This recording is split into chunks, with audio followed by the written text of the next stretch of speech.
Mesdames et messieurs, ce matin, le Conseil des ministres a adopté 25 ordonnances sur la base des habilitations qui avaient été consenties par le Parlement ce week-end.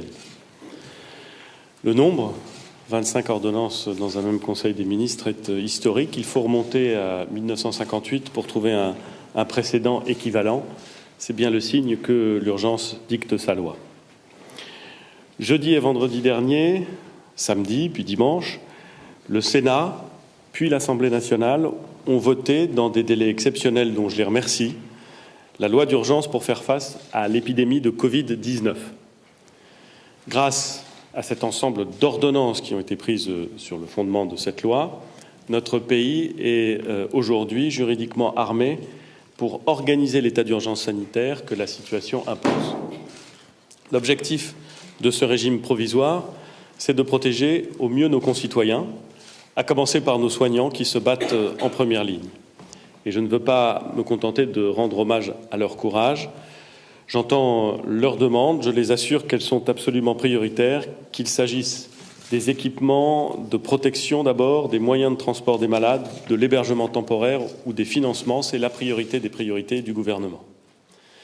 Le second objectif de ce régime d'urgence est de limiter autant que faire se peut les graves dommages économiques et sociaux que provoque inévitablement le confinement. Premier point, c'est le soutien aux entreprises. Une première série d'ordonnances comporte des mesures de solidarité exceptionnelles pour maintenir à flot les petites entreprises les plus vulnérables. Il s'agit de soutenir leur trésorerie afin d'éviter des faillites, afin d'éviter des licenciements. Ces ordonnances portent sur la création du fonds de solidarité doté d'1 milliard d'euros, dont 250 millions d'euros en provenance des régions.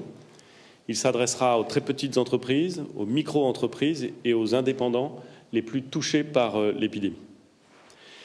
Le report du paiement des loyers, des factures d'eau, de gaz et d'électricité, la prorogation des délais légaux, l'adaptation des règles concernant les marchés publics, l'obligation des contrats de vente de voyage et de séjour, la protection des réseaux de télécommunications fortement sollicités dans cette période de confinement. Dans tous ces domaines, parfois très concrets, nous apportons des solutions juridiques qui vont permettre aux acteurs économiques d'affronter cette période dans de meilleures conditions. Le deuxième point, c'est la protection des plus vulnérables. Nous prolongeons l'éligibilité aux minima sociaux pendant la période de crise sans réexamen de conditions. Ceci concerne le revenu de solidarité active, le RSA, la complémentaire santé solidaire, l'allocation aux adultes handicapés, l'allocation d'éducation de l'enfant handicapé. Là encore, il s'agit de faire en sorte que les droits soient préservés et poursuivis pendant toute la période de confinement. C'est la même logique qui nous anime s'agissant des droits des demandeurs d'emploi qui viendraient à expiration. Ils vont être prolongés le temps de l'état d'urgence. Dans le même esprit, attribution du complément employeur est assouplie pour les arrêts de travail. La trêve hivernale est prolongée jusqu'au 31 mai 2020, ainsi que la période durant laquelle les fournisseurs d'électricité, de chaleur, de gaz peuvent procéder à l'interruption des contrats. Enfin, nous assouplissons les conditions de garde d'enfants chez les assistantes maternelles pour accroître les capacités d'accueil. Troisième axe, le droit du travail. Il est aménagé temporairement pour permettre l'organisation d'une véritable économie de guerre. Dans les secteurs vitaux et sous conditions, les entreprises pourront déroger, et là encore je le répète, temporairement et avec des compensations ultérieures, aux durées maximales du travail et aux règles de repos hebdomadaires et dominicales.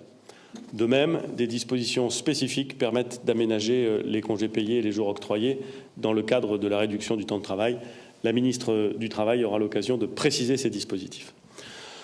Enfin, nous organisons le bon fonctionnement des services publics. Nous prenons des mesures exceptionnelles en faveur des établissements de santé et des établissements et services sociaux et médico-sociaux, en apportant des garanties sur les montants octroyés par l'assurance maladie aux différents établissements de santé.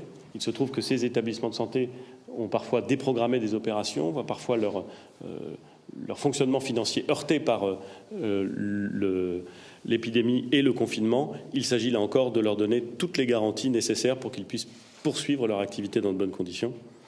De même, nous allons aider à la continuité de l'accompagnement et de la protection des personnes accueillies, y compris à domicile. Pour la justice, il faudra préserver les droits et la sécurité de nos concitoyens et concentrer l'activité judiciaire sur les cas les plus graves et aménager les procédures aux règles particulières du confinement. Dans un registre très différent, diverses mesures vont permettre d'organiser la continuité des paiements de l'État et des collectivités territoriales. Le premier train d'ordonnances, de ces 25 ordonnances qui sont prises aujourd'hui et présentées en Conseil des ministres aujourd'hui, sera complété dans les prochains jours. C'est dans les prochains jours que l'État assurera la prise en charge totale des indemnisations versées aux salariés par les entreprises en cas d'activité partielle, dans la limite de 4,5 fois le SMIC. Et pour ne pas pénaliser les entreprises, un délai de 30 jours leur sera accordé pour déposer leur demande, avec effet rétroactif. Là encore, la ministre du Travail viendra expliquer ce dispositif essentiel pour permettre aux entreprises de passer un cap redoutablement difficile. Une ordonnance viendra compléter, je l'ai dit, dans les tout prochains jours ce dispositif en améliorant l'indemnisation des salariés à temps partiel et celle des apprentis et en l'ouvrant aux particuliers employeurs. Il y a là encore quelque chose d'important. Avant de laisser les ministres présenter en détail les ordonnances adoptées dans leurs domaines respectifs, je voudrais souligner les moyens exceptionnels qu'elles dégagent, ces ordonnances, pour faire face à la brutalité du choc que subit le pays. C'est évidemment et d'abord un choc sanitaire, et c'est l'urgence sanitaire qui anime tous les esprits aujourd'hui, mais c'est aussi, et ce sera de plus en plus, un choc économique, un choc social. Nous ne sommes qu'au début de la crise, et le président de la République a demandé à nouveau, aujourd'hui, au gouvernement de prendre tous les moyens nécessaires dans la durée. Je le dis donc simplement aux Français, c'est un effort long que nous nous préparons et auquel nous allons tous ensemble faire face. Je vous remercie.